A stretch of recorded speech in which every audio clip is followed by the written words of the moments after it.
नागपंचमी। शेषनाग के फन पर पृथ्वी टिकी है। भगवान विष्णु क्षीरसागर में शेषनाग की शैया पर सोते हैं। शिवजी के गले में सर्पों का हार है।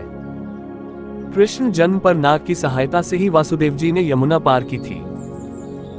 यहां तक कि समुद्र मंथन के समय देवताओं की मदद भी वासुकी नाग ने ही की थी। लिहाजा नाग देवता के प्रति कृतज्ञता व्यक्त करने का दिन है नागपंचमी। कथा। प्राचीन काल में एक सेठ जी के 7 पुत्र थे। 7 के विवाह हो चुके थे। सबसे छोटे पुत्र की पत्नी श्रेष्ठ चरित्र की विदुषी और सुशील थी, परंतु उसके भाई नहीं था।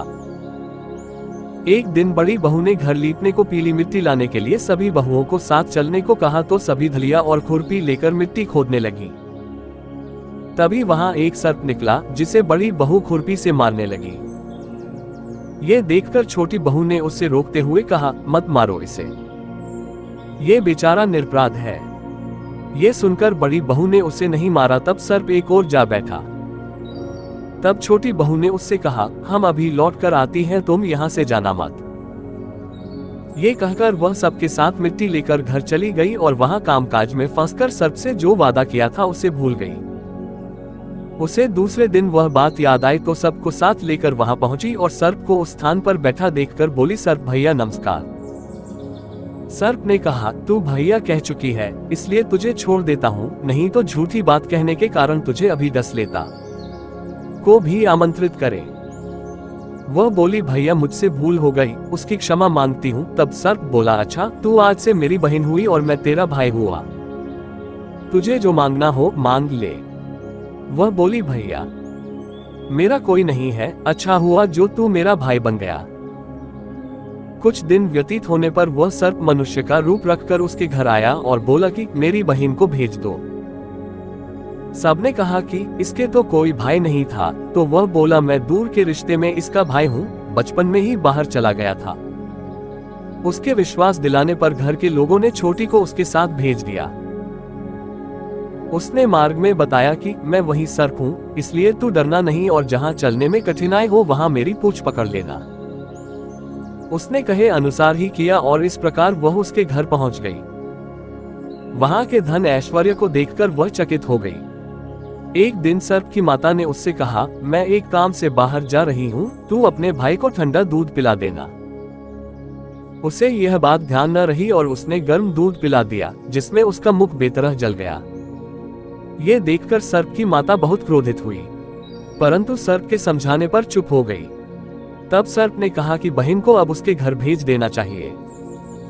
तब सर्प और उसके पिता ने उससे बहुत सा सोना, चांदी, जवाहरात, वस्त्र, भूषण आदि देकर उसके घर पहुंचा दिया।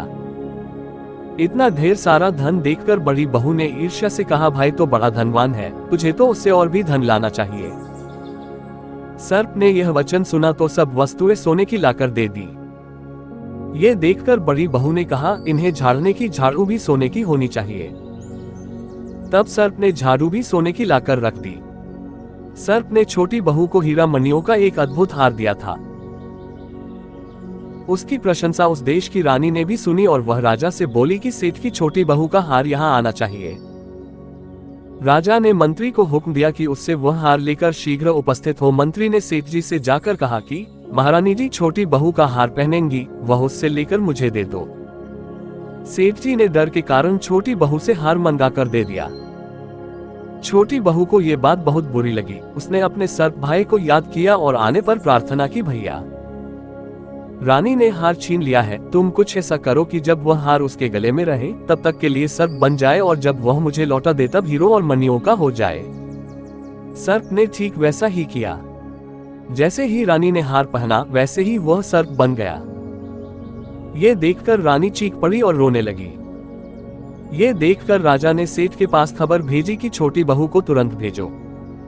सेठ जी डर गए कि राजा न जाने क्या करेगा। वे स्वयं छोटी बहू को साथ लेकर उपस्थित हुए। राजा ने छोटी बहू से पूछा, तूने क्या जादू किया है, मैं तुझे दंड दूंगा। छोटी बहू बोली, राजन धृष्टता क्षमा कीजिए, यह हार ही ऐसा है कि मेरे गले में हीरो और मणियों का रहता है और दूसरे के गले में सर्प बन जाता है। ये सुनकर राजा ने वह सर्प बना हार उसे देकर कहा, अभी पहन कर दिखाओ। छोटी बहू ने जैसे ही उसे पहना वैसे ही हीरो मनियों का हो गया। ये देखकर राजा को उसकी बात का विश्वास हो गया और उसने प्रसन्न होकर उसे बहुत सी मुद्राएं भी पुरस्कार में दी। छोटी बहू अपने हार और धन सहित घर लौट आए। उसके धन को देखकर बड़ी बहू ने ईर्ष्या के कारण उसके पति को सिखाया कि छोटी बहू के पास कहीं से धन आया है। ये सुनकर उसके पति ने अपनी पत्नी को बुलाकर कहा, ठीक ठीक बता कि यह धन तुझे कौन देता है। तब वह सर्प को याद करने लगी। उसी समय सर्प ने प्रकट होकर कहा, यदि मेरी धर्म बहन के आचरण पर संदेह प्रकट करेगा तो मैं उसे खा लूंगा। ये सुनकर छोटी बहू का पति बहुत प्रसन्न हुआ और उसने सर्प देवता का बड़ा सत्कार किया। उसी दिन से नागपंचमी का त्योहार मनाया जाता है और स्त्रियां सर्प को भाई मानकर उसकी पूजा करती हैं। पूजन विधि। प्रातः उठकर घर की सफाई कर नित्यकर्म से निवृत्त हो जाएं तथा स्नान कर साफ स्वच्छ वस्त्र धारण करें। पूजन के लिए सेवई चावल आदि ताजा भोजन बनाएं। कुछ भागों में नागपंचमी से एक दिन भोजन बनाकर रख लिया जाता है और नागपंचमी के दिन बासी खाना खाया जाता है। इसके बाद दीवार पर गेरू पोतकर पूजन का स्थान बनाया जाता है। फिर कच्चे दूध में कोयला घिसकर उससे गेरू पुती दीवार पर घर जैसा बनाते हैं और उसमें अनेक नागदेवों की आकृति बनाते हैं।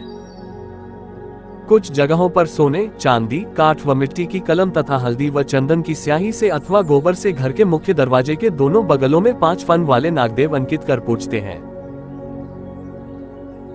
सर्वप्रथम नागों की बाम्बी में 1 कटोरी दूध चढ़ाएं और फिर दीवार पर बनाए गए नागदेवता की दधी, दूर्वा, कुशा, गंध, अक्षत, पुष्प, जल, कच्चा दूध, रोली और चावल आदि से पूजन कर सेवई व मिष्ठान से उनका भोग लगाएं तथा अंत में आरती कर कथा श्रवण करना चाहिए। पूरे श्रावण माह विशेषकर नागपंचमी को धरती खोदना निषिद्ध है। इस दिन व्रत करके सांपों को खीर खिलाई व दूध पिलाया जाता है। कहीं कहीं सावन माह की कृष्ण पक्ष की पंचमी को भी नागपंचमी मनाई जाती है। इस दिन सफेद कमल पूजा में रखा जाता है।